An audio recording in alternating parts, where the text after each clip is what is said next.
ज्ञान आश्रम को सब्सक्राइब करें और सारी नोटिफिकेशन के लिए बेल आइकन दबाएं। हेलो दोस्तों, ज्ञान आश्रम में आप लोगों का स्वागत है। आज के हम लोग जो माइक्रो इकोनॉमिक्स वीडियो ले चल रहे थे उसमें चैप्टर नंबर 3 जो मांग का नियम था उसको हम लोग ले चल रहे थे। उसमें हमारा ये वीडियो नंबर 4 है। वीडियो बहुत ही अच्छा होने वाला है क्योंकि जो चैप्टर का नाम है वही चीज अब जाके हम लोग पढ़ना स्टार्ट करें। अभी तक हम लोग जो है बेसिक थ्योरी को समझा है, अब जाके हम लोग क्या पढ़ेंगे, मांग का नियम, जो चैप्टर के नाम में भी है। हम लोगों ने मांग को अच्छे तरीके से समझ लिया, अब हम लोग समझना है मांग का नियम। तो जो भी बच्चे चैनल पे पहली बार आए वो क्या करेंगे, चैनल को सब्सक्राइब करेंगे, बेल आइकन पे क्लिक करके नोटिफिकेशन ऑल पर सेट कर लेंगे।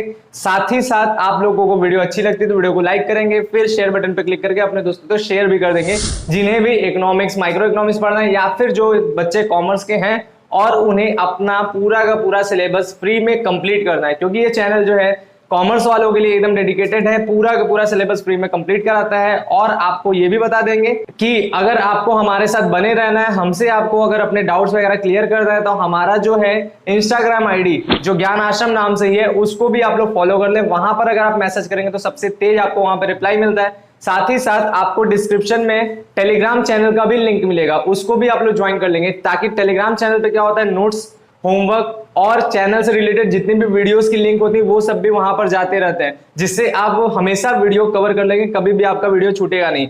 और हमारा अपना फेसबुक आईडी है, वहां भी आप जाकर हमें फॉलो कर सकते हैं। वहां पर वीकली टेस्ट होता है और छोटे मोटे वीडियोस भी अपलोड होते रहेंगे, ठीक है, ताकि आपका जो है पूरा का पूरा स्टडी कंप्लीट हो जाए और बार बार आपको रिवीजन भी मिलता रहे। तो चलिए अब शुरू करते हैं आज का टॉपिक। बात जब हम करते हैं मांग का नियम, मांग का नियम ये है क्या, तो देखिए मांग का नियम जब भी बात होता है तो सीधी सी बात है कि ये मांग जो है वस्तु का मांग, उसी से रिलेटेड कुछ बात होने वाला है। तो जब हम उससे रिलेटेड कोई बात करते हैं तो मुख्य तौर पे मांग का नियम दो चीजों पे चलता है। एक क्या होता है, वस्तु की कीमत, और दूसरा क्या होता है, वस्तु की निर्धारित मांग यानी उसकी मात्रा।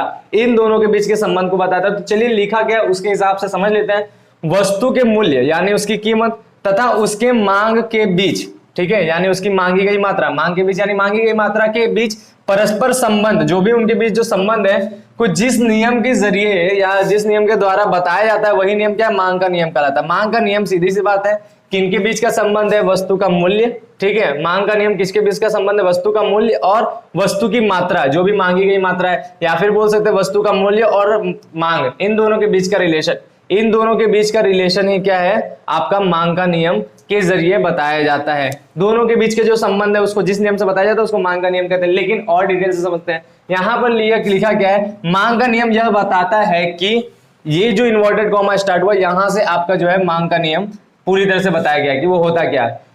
मांग का नियम यह बताता है कि अन्य बातें समान रहने पर, ये अन्य बातें समान रहने पर है क्या, उसी को कहते हैं मान्यताएं। वो आप आगे पढ़ेंगे, ठीक है। बात क्या कर रहा है, अन्य बातें समान रहने पर किसी वस्तु की कीमत अधिक होने पर, याद रखिएगा किसी वस्तु की कीमत क्या होगा, अधिक होने पर, ठीक है, किसी वस्तु की कीमत अधिक होने पर उसका मांग कम हो जाएगा, यानी उसके द्वारा मांगी गई मात्रा जो होगा वो कम हो जाएगा।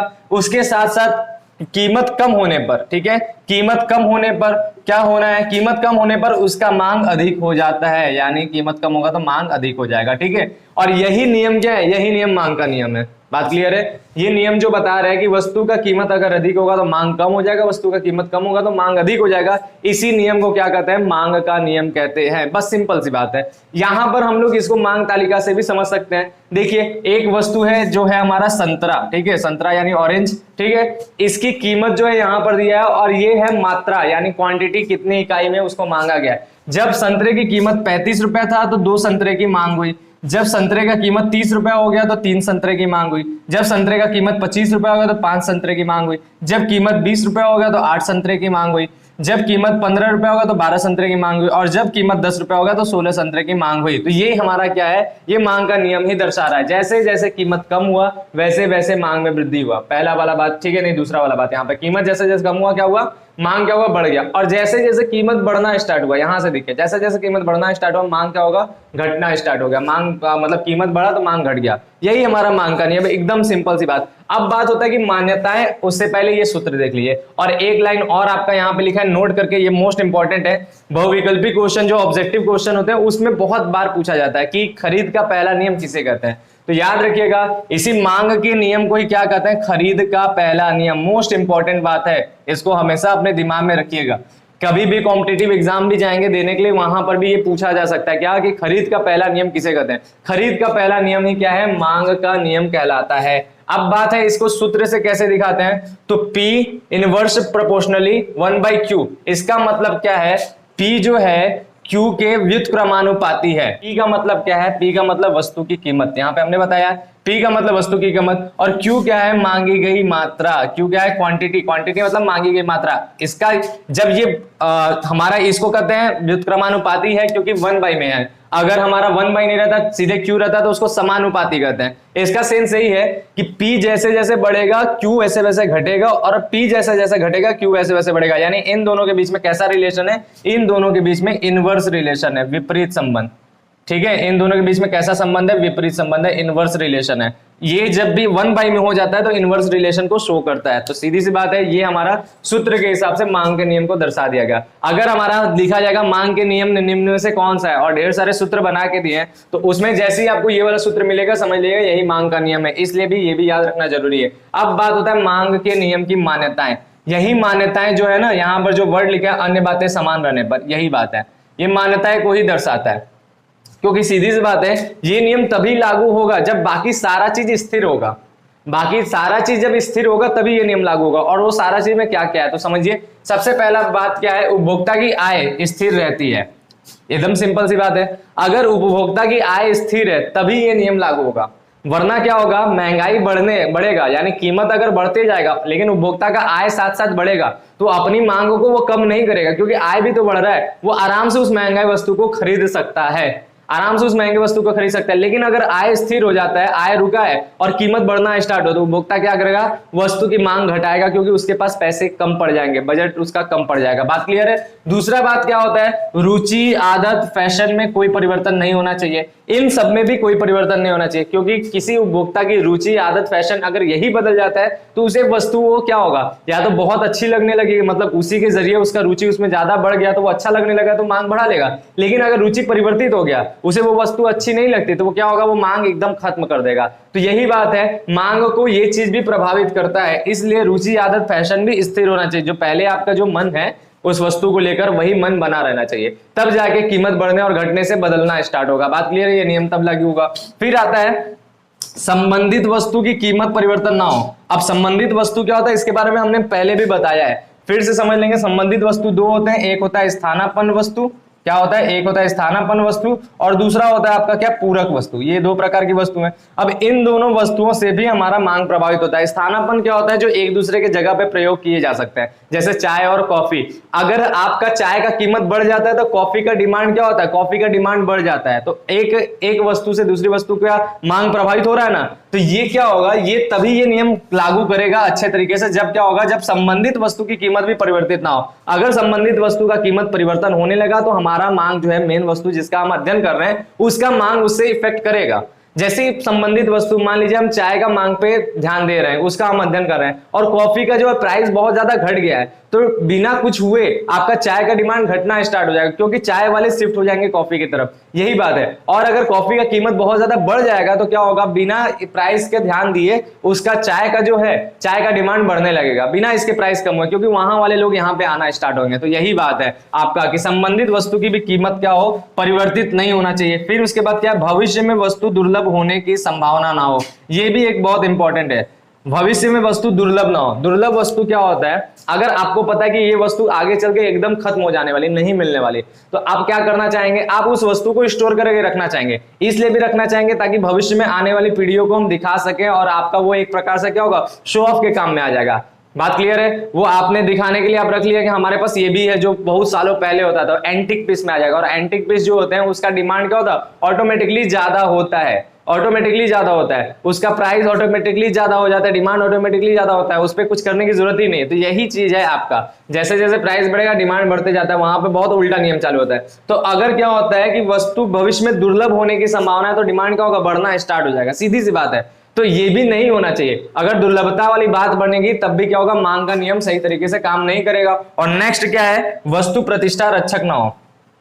ऐसा भी वस्तु नहीं होना चाहिए जो प्रतिष्ठा को रक्षा करने के लिए हो। एक प्रकार से कह सकते हैं अपना जो है अपना सम्मान बढ़ाने वाला वस्तु ना हो। जैसे क्या है, कार वगैरह ये सब ना हो। बात क्लियर है? जैसे कार है वो प्रतिष्ठा रक्षक है, जितना आप महंगी कार लेंगे उतना ज्यादा आपका सम्मान होगा, उतना ज्यादा आपका प्रतिष्ठा बढ़ेगा। महंगी वस्तु में मुख्य तौर पे जो होती है प्रतिष्ठा रक्षक होती है, जो आरामदायक विलासिता वाली वस्तु होती है वही प्रतिष्ठा रक्षक मुख्य तौर पे होता है। तो ऐसी वस्तुओं में क्या होता है, ये नियम काम नहीं करता है, क्योंकि ऐसी वस्तु का जितना ज्यादा प्राइस होगा ना उतना उनका डिमांड बढ़ेगा, क्योंकि उतना ही वो क्या होगा, भौकाल बनेगा, उतना ही उसको यूज करेंगे तो उतना ही ज्यादा मजा आने वाला है, उतना ही आपको शो ऑफ करने के काम आएगा कि हमारे पास जो है इतनी महंगी वस्तु है। जैसे आईफोन 13 इतनी महंगी है, हमने लेके घूम रहा है, हमारा प्रतिष्ठा बढ़ रहा है। कार लेके घूम रहे हैं, महंगी कार तो नॉर्मल भी है, लेकिन महंगी कार लेके घूमेंगे, जितना महंगी लेंगे उतना ज्यादा प्रतिष्ठा बढ़ेगा। तो प्रतिष्ठा रक्षक वस्तुओं में भी ये नियम काम नहीं करता, तो इसीलिए क्या होना चाहिए, प्रतिष्ठा रक्षक वस्तु भी नहीं होना चाहिए। बात क्लियर है? समझ में आया आप लोगों को? उम्मीद करते हैं ये सारी बातें आपको समझ में आया। अब हम लोग जानेंगे इसी मांग के नियम का एक और बिंदु कि हम लोगों ने मांग के नियम और मांग की मान्यताओं को, ठीक है, मांग के नियम की मान्यताओं को अच्छे तरीके से समझा, इस सारणी को भी देखा था। अब हम लोग जानेंगे क्या इस नियम के कारण, यानी मांग का नियम किन कारणों से लागू होता है, किन कारणों से ये नियम पूरी तरह से काम करता है और उसके क्या अपवाद है। अपवाद का मतलब होता है कि वो नियम किन परिस्थितियों में जो होता है विपरीत काम करता है, यानी अपने से अलग करने लगता है, जो नियम है उससे अलग हो जाता है। तो ये किन कारणों से किन किन वस्तुओं में ऐसा होता है, बात क्लियर है? अब बात करेंगे एक चीज और इसमें कि हमारा ये कैसे उसको डायग्राम में सेट किया जाएगा। तो बहुत सिंपल सा है ये। तो सबसे पहले हम शुरू करते हैं इसी के बारे में। डायग्राम समझ लीजिए। डायग्राम आपका एकदम साफ साफ है। देखिए यहाँ पर जो चीज है उसी को यहाँ पर उतारा गया। हमने जो है प्राइस लाइन ये लिया है, ठीक है, मतलब ये वाई एक्सिस में हमने प्राइस ले लिया है और हमारा जो एक्स एक्सिस में उसमें हमने मात्रा ले लिया, यानी क्वांटिटी ले लिया। क्वांटिटी को हमने 4 के ग्रुप में रखा हुआ, 4, 8, 12, 16 इस तरीके से रखा है। और जो प्राइस है उसको हमने 5, 10, 15, 20, 25, 30, 35 इस तरह से 5-5 के हिसाब से रखा है। अब हम बात करते हैं, तो बता है हमारा 35 पे कितने मात्रा लिया जा रहा है, 2। तो 35 पे हमने 2 को लगाया, ठीक है, 35 पे हमने 2 को लगाया, 2 के सामने पॉइंट 1 ने लगा दिया, 35 और 2 इनके सामने 1 पॉइंट लग गया। दूसरा हमने क्या है 30 पे 3, तो 30 और 3 के सामने हमने क्या किया, 1 लगा दिया। अब यहाँ पर देखिए, यहाँ पर दिख नहीं रहा है लेकिन हम अंदाजा लगा सकते हैं कि यहाँ पर कितने हैं, 1, 2, 3 और इसके बाद चौथा है, ठीक है। इस तरीके से बटा हुआ होगा। आप जो है अगर आप लोगों ने ग्राफ पेपर अच्छे तरीके से देखा हो तो आपको अच्छे तरीके से समझ में आ जाएगा। ये हो गया। इसके बाद क्या है, इसके बाद 30 पर 3 हो गया, फिर 25 पर 5, 25 पर 5 हो गया तो 4 से थोड़ा सा आगे। फिर उसके बाद क्या है 20 पर 8, 20 पर 8 तो 8 तो यहाँ पे है ही। उसके बाद 15 पर 12 तो 15 पर 12 यहाँ पर है, मौजूद है। और फिर क्या है 10 पर 16 तो 10 पर 16। और फिर जो जो बिंदु लगे हुए हैं, जो जो पॉइंट्स लगे हैं उनको स्केल से आप मैच करा दीजिए। तो मैच कराने से जो कर्व आता है उसको क्या कहते हैं, डिमांड कर्व कहेंगे। आपको पता ही है, आपने पढ़ा है मांग वक्र क्या है। तो ये जो कर्व बन रहा है वो कौन सा है, डिमांड कर्व। किसके लिए, तो ये संतरे के लिए। संतरा का हम लोग बना रहे तो संतरे का है डिमांड कर्व। अब बात करते हैं हम लोग मांग के नियम के कारण। मांग के नियम के कारण क्या है, यानी वो नियम जो है लागू क्यों होता है। नियम कौन सा, यही कि प्राइस बढ़ा तो आपका डिमांड घटेगा और क्या है, प्राइस घटा तो आपका डिमांड बढ़ेगा। ये नियम क्यों लगता है, क्या कारण है इसका। तो सबसे पहला इसका कारण है सीमांत उपयोगिता ह्रास नियम। देखिए मोस्ट इंपॉर्टेंट चीज है सीमांत उपयोगिता ह्रास नियम, लेकिन इस बार का सिलेबस ऐसा है कि उसको उपयोगिता को सिलेबस से ही हटा दिया गया। ये गलत चीज हो गया, ऐसा नहीं करना चाहिए था। भले कोई और चीज हट जाता लेकिन ये नहीं हटना चाहिए था, लेकिन हट गया तो मजबूरी है। लेकिन हम बार बार इसको आपको समझाते हैं। क्या समझना है, सीमांत उपयोगिता ह्रास नियम यह कहता है कि कोई भी व्यक्ति जब किसी वस्तु का लगातार मात्रा में उपभोग करते जाता है तो उसको मिलने वाली प्रत्येक इकाई, जो भी प्रत्येक अगली इकाई है, उसकी उपयोगिता निरंतर घटते हुए रूप में मिलते हैं। यानी पहली वस्तु खाया या उपभोग किया, बहुत अच्छा हमें लगा, दूसरी वस्तु थोड़ा सा कम, तीसरी वस्तु थोड़ा सा कम, चौथी वस्तु थोड़ा सा कम, लगातार कम होते जाता है। ये हमारा सीमांत उपयोगिता ह्रास नियम है। और दूसरा पॉइंट आपको यहां पर यह समझना है इस नियम को लागू होने के लिए कि आपका जो भी वस्तु जितना ज्यादा बढ़िया लगता है, यानी जिसकी सीमांत उपयोगिता जितना ज्यादा होगा, उस वस्तु की कीमत उतना ही ज्यादा देने के लिए आप तैयार रहेंगे। जाहिर सी बात है, आपको जब कोई चीजें बहुत अच्छा लगता है तो आप उसके लिए खर्च करने के लिए तैयार रहते हैं, लेकिन आपको जो चीजें अच्छी नहीं लगती आप उसके लिए उतना खर्च करेंगे क्या, नहीं ना। बेकार चीजों पे कम खर्च होता है, ज्यादा अच्छी चीजों पे ज्यादा खर्च होता है। तो सीमांत उपयोगिता ही एक प्रकार से मूल्य निर्धारण का सबसे बड़ा कारण बनता है। ये बात समझ में आया, जितना ज्यादा अच्छा लगेगा उतना ज्यादा मूल्य देंगे। इसी वजह से, इन्हीं दो कारणों की वजह से ये है मांग का नियम काम करता है। जैसे आप देख लीजिए यहां पर इस वस्तु की मात्रा जो संतरा है वो 16 मात्रा में रखे हैं अपने पास, 16 मात्रा में रखे हैं। तो सीधी सी बात है, इतना ज्यादा हमारे पास संतरा है तो इससे मिलने वाली उपयोगिता क्या होगा, इस पूरे चार्ट में सबसे कम होगा, सबसे कम होगा। जाहिर सी बात है, ये पूरा का पूरा जो आपका सारणी बना है इसमें 16 मात्रा में आपका संतरा है, तो हर संतरा से जो मिलने वाली सीमांत उपयोगिता होगी वो बहुत ही कम होगा। और आपका यहाँ पर क्या है, यहाँ पर 2 मात्रा में संतरा है, तो यहाँ पर सबसे कम संतरा है, इसलिए यहाँ पर जो होगा आपका सीमांत उपयोगिता सबसे ज्यादा होगा, क्योंकि कोई चीज जितना कम होता है उसका मूल्य उतना ज्यादा होता है, और कोई चीज जितना ज्यादा होता है उसका मूल्य क्या होता है, उसका मूल्य उतना ही कम हो जाता है। इसी वजह से हमारा यही तो नियम भी कहता है, यही नियम कहता है कि जैसे डिमांड कम है तो मूल्य ज्यादा है। ठीक है, क्या है, डिमांड कम यहाँ पर है, यानी मात्रा कम है, तो मूल्य क्या होगा, अपने आप ज्यादा रहेगा। और आपका क्या है, प्राइस कम है तो आपका डिमांड ज्यादा है, तो प्राइस कम है डिमांड ज्यादा है। यहाँ पर देखिए डिमांड ज्यादा हो गया और प्राइस कम हो गया। क्यों प्राइस कम हो गया, क्योंकि आप सीधी सी बात है, इतना ज्यादा तो प्राइस देने के लिए तैयार ही नहीं होंगे, बात क्लियर है, और इतना कम है तो आप ज्यादा मूल्य देने के लिए तैयार रहेंगे। तो यही सीधी सी बात है। तो ये जो है सीमांत उपयोगिता ह्रास नियम, इसको अपने आप सिद्ध करता है। दूसरी बात क्या है, प्रतिस्थापन प्रभाव।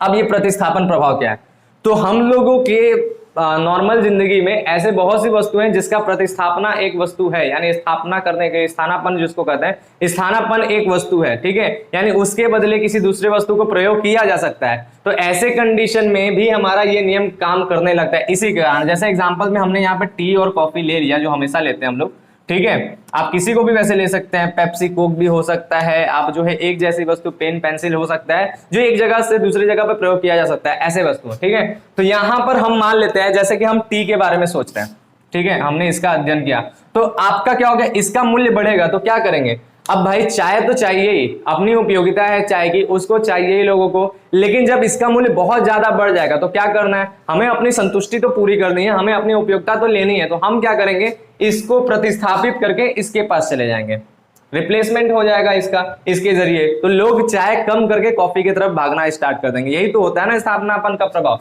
यही होता है। तो इसी को कहते हैं प्रतिस्थापन प्रभाव। इसी की वजह से क्या होता है, चाय का कीमत बढ़ता है तो इसका डिमांड अपने आप घट जाता है। क्यों घटता है, लोग इधर भाग जाते हैं इसीलिए घट रहा है। तो ये भी हमारा क्या है, ये भी एक कारण है जो मांग के नियम को प्रभावित करता है, मांग के नियम को मतलब प्रूफ करता है। ठीक है, इसके बाद हमारा क्या है, आय का प्रभाव। आय का प्रभाव जो है ये भी क्या करता है, ये भी हमारा इसको प्रभावित करता है। जैसे एग्जांपल के तौर पे मान लीजिए आपके पास 100 रुपए है और आप जो है किसी वस्तु की केवल 15 मात्रा जो है खरीद पा रहे हैं, जो 15 मात्रा में किसी वस्तु को खरीद पा रहा है। ठीक है, ये बात क्लियर है।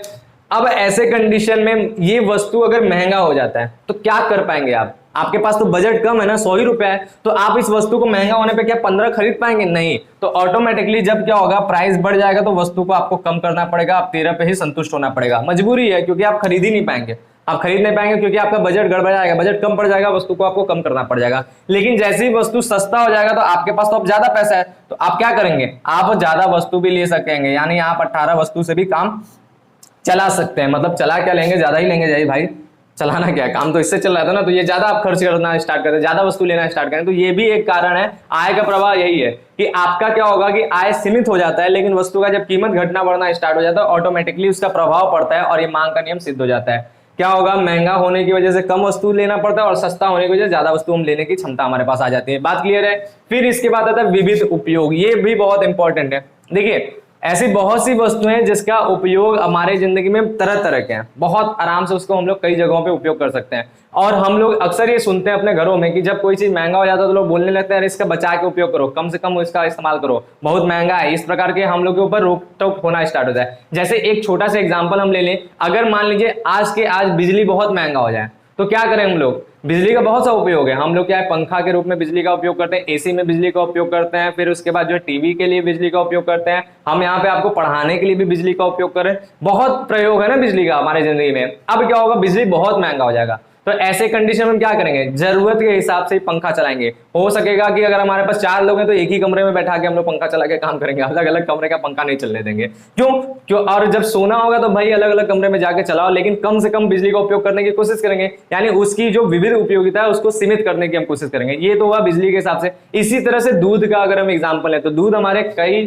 घरेलू कामों में यूज होता है। जैसे दूध एक नॉर्मली क्या होता है, बच्चे को पीने का काम आता है, दूध से चाय बनता है, दूध से कॉफी बनता है, दूध से जो है आपका घी बनता है, दही बनता है, हम लोग के घर में अक्सर ये सब यूज होता है। तो ऐसे कंडीशन में दूध के बहुत से उपयोग हैं। अब क्या हुआ, दूध का दाम बढ़ेगा तो आप क्या करेंगे, आप ये करेंगे, अगर बहुत ज्यादा दाम बढ़ गया तो भाई घी रहने दो, घी हटाओ, दूध का दूध की तरह यूज करो, ठीक है, दही हटाओ, दूध का जो है दूध की तरह यूज करो, बच्चों को बस पिलाओ और चाय वाय बनाओ। और बहुत ज्यादा बढ़ जाएगा तो फिर चाय वाय कम कर दो, बच्चों को दूध पिलाओ, बस चाय वाय भी रहने दो दूध का, यही करेंगे ना। तो क्या होगा, विविध उपयोग की वजह से भी इसका प्रभाव पड़ता है कि जैसे जैसे दाम बढ़ता है हम लोग अपनी उपयोग को हटाते जाते हैं, और जो सबसे नेसेसरी है, जो सबसे जरूरी उपयोग है, बस वही उपयोग हम लोग करते हैं, और धीरे धीरे उसकी उपयोगिता कम होते जाता है। इसी की वजह से डिमांड कम हो जाता है। जो क्यों, क्योंकि अगर आप ज्यादा उपयोग कर रहे थे, आपके पास विविध उपयोग का बहुत सा ऑप्शन था, तो आप ज्यादा उपयोग कर रहे थे तो प्राइस कम था, तब आप ज्यादा उपयोग कर रहे थे, तब आप डिमांड ज्यादा रखे थे। लेकिन जैसे ही क्या हुआ, प्राइस बढ़ गया, तो आप क्या करेंगे, उसका कम उपयोग करेंगे, तो कम उपयोग करेंगे तो डिमांड क्या होगा, ऑटोमेटिकली कम हो जाएगा। जहां एक घर में 4 लीटर दूध यूज हो रहा था,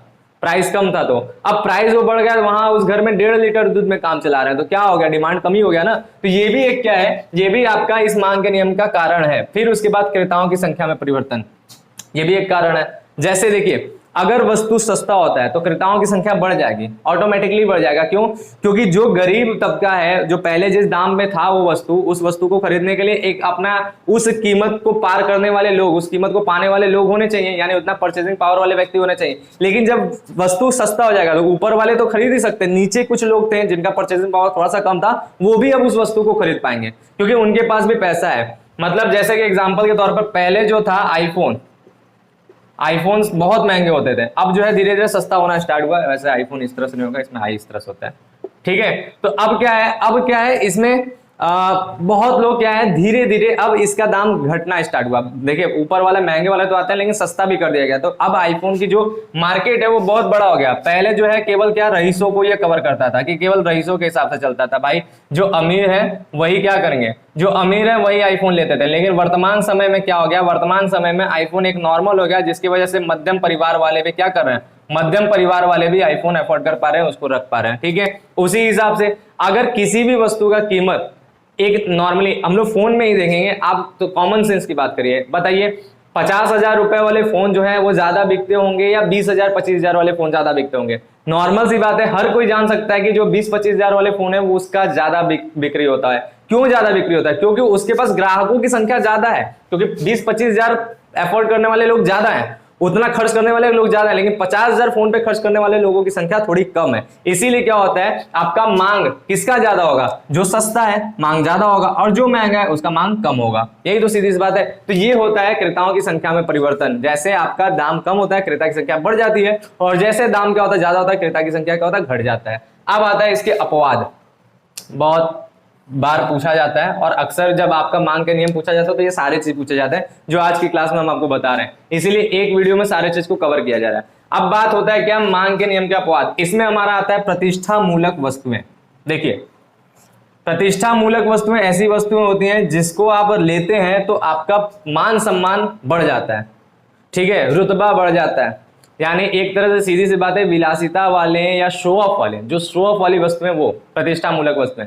जैसे एग्जांपल के तौर पर आप जो है मर्सिडीज कार देख लीजिए, ठीक है, वो क्या है, वो प्रतिष्ठा मूलक है। जिसके पास रहता है उसका आप देखते हैं कितना प्रतिष्ठा है, बात क्लियर है ना। अब इसमें क्या होगा, अगर अभी मर्सिडीज का हम दाम एकदम डाउन कर दें, अगर मर्सिडीज कार का दाम डाउन हो जाएगा, कम हो जाएगा, तो उसका डिमांड जो होगा वो क्या होगा, उसका डिमांड, उसका प्राइस कम होने से उसका डिमांड कम हो जाएगा, बढ़ेगा नहीं। देखिए ऑपोजिट काम चल रहा है, जबकि प्राइस होने से डिमांड बढ़ना चाहिए था, लेकिन वो कम हो जाएगा, क्योंकि अब जो है अमीर लोग उसको लेना अपने शान के खिलाफ समझेंगे, बोलेंगे अब लेके क्या होगा यार, सबको ले लेगा। बात क्लियर है। तो उसका डिमांड घट जाना है, उसका डिमांड घट जाना है। जितना महंगा वो होगा क्या होगा, उसका डिमांड बढ़ेगा, क्योंकि जितना महंगा होगा तो क्या होगा, उतना ही भौकाल बनेगा उसको लेने पे, उतना ही सम्मान बढ़ेगा। तो ऐसे कंडीशन में क्या होता है, इस वस्तु में, प्रतिष्ठा मूलक वस्तु में मांग का नियम का अपवाद है, क्योंकि उल्टा काम करता है। समझ में आया, पहली बात, पहला अपवाद। दूसरा क्या, मूल्य वृद्धि की आशंका। अब क्या होता है, मार्केट में यह अफवाह उड़ जाए कि इस चीज का मूल्य बढ़ने वाला है, बढ़ने वाला है, निकट भविष्य में आने वाले कुछ समय में इस वस्तु का मूल्य अचानक बढ़ जाने वाला है, बहुत बढ़ जाने वाला है। तो क्या होता है, बिना मूल्य परिवर्तन के ये अफवाह उड़ गया या ये आशंका आ गया लोगों के मन में, तो बिना मूल्य परिवर्तन के फटाफट लोग चढ़ जाते हैं दुकान पर, खरीदना स्टार्ट करते हैं। जैसे एक बार हुआ था, नमक का दाम बढ़ने का अफवाह उड़ गया था, तरह तरह की अफवाहें उड़ते हैं, सोशल मीडिया का जमाना है, बहुत तेज अफवाह उड़ता है यहाँ पर। तो ऐसे कंडीशन में एक अफवाह उड़ा था क्या, कि नमक का दाम बढ़ने वाला है। तो बताइए, लाइन लग गया था लोगों को नमक खरीदने के लिए, नमक खरीदने के लिए, छोटा सा चीज। तो यही चीज क्या है, आपका जब मूल्य वृद्धि की जब आशंका होता है तो बिना प्राइस में चेंज हुए, बिना प्राइस में कोई चेंज हुए, डिमांड ऑटोमेटिकली भागना स्टार्ट करता है। भागना स्टार्ट करेगा। जबकि क्या होता है, डिमांड तब बढ़ेगा जब क्या होता है, मूल्य कम होना चाहिए ना, मूल्य कम होगा तब डिमांड बढ़ेगा, लेकिन नहीं, बिना कुछ हुए भागना जाएगा, भागते जाएगा, नॉर्मल सी बात है। तो ये भी क्या है, ये भी मांग के नियम के अपवाद है। फिर क्या, अज्ञानता, ये भी एक बहुत बड़ा, लोगों में क्या होता है, लोग बहुत ही अज्ञानी प्रवृत्ति के टाइप का कुछ लोग काम करते हैं, और अक्सर लोगों के मन में ये दिमाग में भरा रहता है, ये नॉर्मल सी बात है। भारतीयों के मन में तो ये सबसे ज्यादा है। क्या है, उनके हिसाब से ये होता है ना कि अगर वस्तु सस्ती है तो खराब है। बहुत लोग ये सोचते हैं कि अगर कोई दाम कम करके दे रहा है भाई, तो इसका जो है, इसका वस्तु खराब ही होगा, इसीलिए दाम कम दे रहा है। ये नॉर्मल सी बात है, ये लोगों के मन में ये होता है। और अगर कोई महंगा देता है, अगर कोई महंगा देता है, खूब शो ऑफ कर रहा है, बहुत बढ़िया से वस्तु को महंगा कर दिया, एकदम सजा वजा के पैक करके दे रहा है, भले ही अंदर एकदम 2 कौड़ी का क्वालिटी हो, एकदम बेकार वस्तु क्यों ना हो, लेकिन वो महंगा कर दिया है और एकदम ऐसे ऐसे शो ऑफ कर दिया, तो क्या होगा, लोगों के दिमाग में यह आएगा कि भाई इसकी पैकिंग इतनी अच्छी है, इसके जो है प्राइस इतना ज्यादा है, तो पक्का वस्तु बहुत ज्यादा बढ़िया होगा। देखिए जैसे हमारा चैनल देखिए, हम फ्री में पढ़ा रहे हैं, तो लोगों को क्या होता है कि अरे सर जरूर बेकार पढ़ाते होंगे तभी तो फ्री में है, जाहिर सी बात है फ्री में पढ़ा रहे हैं मतलब उतना अच्छा तो नहीं होगा, नहीं तो भाई बड़े बड़े चैनल्स हैं लोगों के जो इतना महंगा लेके पढ़ा रहे हैं, तो उनके पास लोग ज्यादा जाते हैं। उनको ये हो जाता है कि भाई वो महंगा है क्यों, क्योंकि उसके पास क्वालिटी है, वो जरूर बहुत बढ़िया पढ़ाता होगा, तभी इसलिए उसके पास उतने बच्चे हैं, और क्या है, वो इतना महंगा रखा हुआ है। और क्या है, हमने फ्री किया हुआ है तो लोगों को लगता है कि जरूर कुछ कमी होगा, कुछ बात होगा, इसीलिए इन्होंने फ्री किया है। तो यही बात है, एक नॉर्मल सा। और हमारे यहाँ हम ऑफलाइन कोचिंग की भी बात करें, हम फीस बहुत कम रखते हैं। मेरा फीस कम रखने का कारण ये नहीं है कि हम जो है इस चीज को जानते नहीं, हम सब चीज जानते हैं, लेकिन हमने इसलिए कम रखा है ताकि गरीब बच्चा भी पढ़ सके, बस यही कारण है। मेरा नॉर्मली कोचिंग का भी दाम बहुत ही कम रहता है। ये क्यों रहता है, क्योंकि हमें पता है कि सबको पढ़ाना है, लेकिन लोगों की सोच क्या है। देखिए गरीब वाले भी क्या होता है ना, गरीब वाले भी बहुत चालू होते हैं, वो भी सोचते हैं कि भाई सर सस्ता रखें यानी बेकार पढ़ाते हैं। उनके दिमाग में ये आता है, ये नहीं सोचेंगे किसके लिए, आपके लिए, लेकिन उनके दिमाग में ये आ जाता है, क्योंकि हम लोगों के अंदर का ये नेचर है, ये एक इंसान के अंदर नेचर होता है। तो ये अज्ञानता का भाव, इसके वजह से भी क्या होता है, ये नियम काम नहीं करता है। क्योंकि जैसे क्या होता है, प्राइस कम होता है, डिमांड कम हो जाता है, लोग सोचते हैं कि पक्का बेकार है, पक्का क्या है, वस्तु बेकार है, इसीलिए जो है डिमांड कम हो जाता है, प्राइस कम होते हैं, लोग जाना छोड़ देंगे।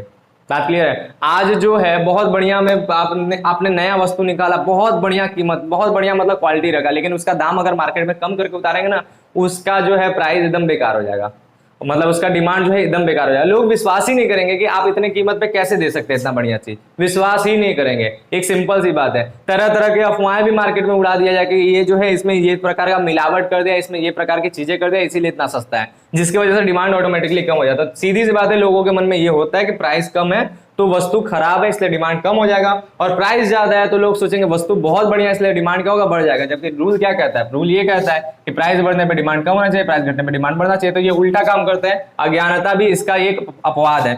फिर क्या होता है, गिफिन का विरोधाभास। एक गिफिन वस्तु होता है जिसको निष्कृष्ट वस्तु कहते हैं, उसमें भी क्या होता है, उसमें भी विरोधाभास होता है। गिफिन वस्तुओं में भी विरोधाभास होता है। गिफिन वस्तुओं का मतलब हमने बताया था, कौन सा वस्तु, आपका वो जो निष्कृष्ट है, जो खराब वस्तु है, जो कौन यूज करता है, सबसे गरीब लोग, एकदम गरीब लोग जो होते हैं वो जिस वस्तुओं को यूज करते हैं उनको गिफिन वस्तु कहते हैं। जैसे हमारा जो है मोटा अनाज, जैसे आपका जो है मक्का हो गया, ये सब जो है मोटे मोटे अनाज, नॉर्मल दाल चावल नहीं, ठीक है, मोटा अनाज। और उसके साथ साथ क्या होता है, आपका घी के जगह पे डालडा, ये क्या है, ये गिफिन वस्तु है। बात क्लियर है। अब इसमें क्या होता है, इसका अपना एक विरोधाभास नियम चलता है। कैसे, क्या होता है कि जब इसका दाम कम होता है, जब इसका दाम कम होता है तो नॉर्मली इसको लोग छोड़ना स्टार्ट करते हैं। आपका क्या होना चाहिए, दाम कम होना चाहिए तो बढ़ना चाहिए ना, लेकिन नहीं, दाम कम होता है तो इसको लोग छोड़ना स्टार्ट करते हैं, इसका डिमांड कम हो जाता है। इसको अगर ऐसे नहीं समझ में आ रहा है तो इस तरीके से समझिए, ऑपोजिट समझ आएगा। इसका दाम जब बढ़ता है तो इसका डिमांड बढ़ जाता है। क्यों, क्योंकि जब दाम बढ़ता है तो लोगों को क्या होता है, लोगों को ये फील होता है कि भाई अब ये गिफिन नहीं रह गया, ये अब गिफिन नहीं रह गया। निष्कृष्ट वस्तु, सस्ती वस्तुओं को गिफिन वस्तु कहते हैं, सीधी सी बात है। जो एकदम सस्ती वस्तु है तो उसको गिफिन वस्तु कहते हैं, और जैसे ही उसका प्राइस बढ़ेगा तो वो सस्ता रह नहीं जाएगा, वो सस्ता रह नहीं जाएगा तो उसका डिमांड बढ़ने लगेगा, क्योंकि वो गिफिन वस्तुओं से निकल करके, यानी गरीब लोगों से निकल करके किसके पास चला जाएगा, मिडिल वालों के पास चला जाएगा, मध्यम वर्ग के लोगों के पास चला जाएगा। तो मध्यम वर्ग के लोगों के पास जाएगा तो क्या होगा, इसका डिमांड बढ़ जाएगा, ठीक है। और अगर क्या है, प्राइस कम होना स्टार्ट होगा तो डिमांड क्या होगा, घट जाएगा। जैसे प्राइस कम होना स्टार्ट होगा तो गरीब से गरीब और गरीब से गरीब जा रहा है, तो ये स्थिति हो जाएगा। तो ऐसे कंडीशन में क्या होता है, विरोधाभास। आप किसी एक नियम से ही बता सकते हैं, ये नॉर्मल सा क्या है, ये वाले नियम से आप बता दीजिएगा। ठीक है, ये वाले नियम से बता दीजिएगा। गिफिन का विरोधाभास यही होता है। ठीक, बात समझ में आया कि प्राइस जैसे जैसे बढ़ेगा वो मध्यम वर्ग की तरफ भागने लगेगा वस्तु, इसलिए उसका डिमांड बढ़ जाएगा, सीधी सी बात है। उसके बाद क्या है, आपका अनिवार्य वस्तुएं। ये एक ऐसी वस्तु है जिसको आप चाह कर भी कुछ नहीं कर सकते इसका। ये ऐसी वस्तु है जिसमें आप चाह कर भी आप इसके डिमांड को अपने हिसाब से नहीं कर सकते हैं। जैसे क्या है, जैसे आपका जो है नमक। नमक एक ऐसी वस्तु है जो अनिवार्य वस्तु है, आपको चाहिए ही चाहिए, चाहे दाम कम हो चाहे अधिक हो, आपको जितना जरूरत है उतना नमक चाहिए। और फिर क्या है, दवाइयाँ, जो जीवन रक्षक दवाइयाँ होती हैं वो भी क्या है, अनिवार्य वस्तु है। आप इसको चाह के भी कम अधिक नहीं कर सकते। अब देखिए क्या है, अनिवार्य वस्तु। अब नमक का दाम क्या है, कम हो जाएगा, तो आप क्या करेंगे, उसका डिमांड बढ़ाएंगे। अगर आपके घर में 1.5 किलो 1 किलो नमक यूज होता है तो आप क्या करेंगे, इसका दाम कम हो गया तो आप उसमें 3 किलो 4 किलो नमक यूज करेंगे खाने में। इतना नमक की किसी को जरूरत है क्या, आप खाने को जगह नमक ही तो नहीं खाएंगे ना। तो सीधी सी बात है, डिमांड कम मतलब प्राइस कम होने पे इसके डिमांड पे कोई फर्क नहीं पड़ेगा, जितना जरूरत है उतना ही यूज करेंगे। और अगर प्राइस बहुत बढ़ भी जाता है, अगर प्राइस बहुत ज्यादा बढ़ जाएगा तब भी आपको क्या है, जितनी जरूरत है उतना नमक आप खरीदेंगे, क्योंकि बिना नमक के तो खाना बन ही नहीं सकता, सीधी सी बात है। तो यही बात है, आपका नमक तो अनिवार्य वस्तु लेना ही लेना है, भले इसका प्राइस कुछ भी बदले। फिर दवाइयां, अगर जीवन रक्षक दवाइयां हैं, महंगी हो जाएगा तो क्या मरने के लिए इंसान को कोई छोड़ता है, नहीं।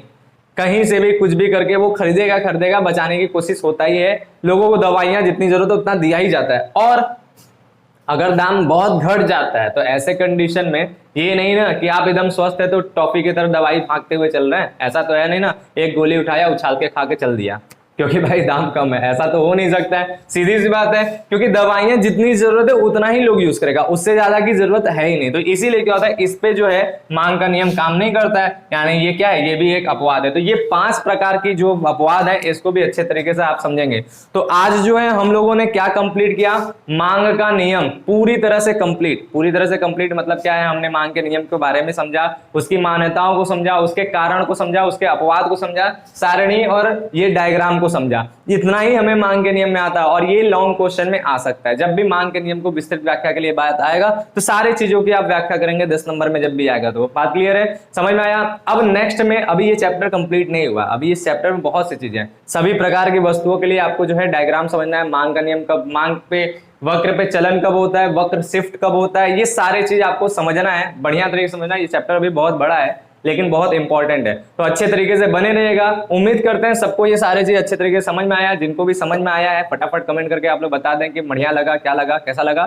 और इसके साथ साथ अगर कोई चीज में थोड़ा सा भी डाउट रह जाता है तो वो भी कमेंट करें, ताकि नेक्स्ट वीडियो में उस चीज को भी कवर किया जा सके, आपके डाउट्स को क्लियर किया जा सके। साथ ही साथ आप लोग वीडियो को लाइक करेंगे, शेयर करेंगे अपने दोस्तों तक, बताएंगे ज्ञान आश्रम चैनल के बारे में दोस्तों को कि ये चैनल जो है सभी लोगों के लिए है, यानी गरीब हो अमीर हो, क्योंकि सारा चीज फ्री में चलता है। नोट्स वगैरह सब चीज मिलेगा। कहाँ मिलेगा, नीचे डिस्क्रिप्शन में आपको टेलीग्राम चैनल का लिंक होगा, उसको ज्वाइन जरूर करिएगा। साथ ही साथ आप हमसे बात करना चाहेंगे तो इंस्टाग्राम फॉलो कीजिएगा।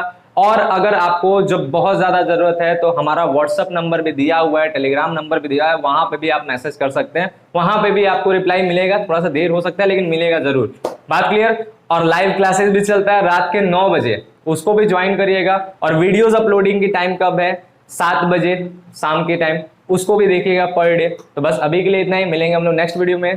Thank you, bye.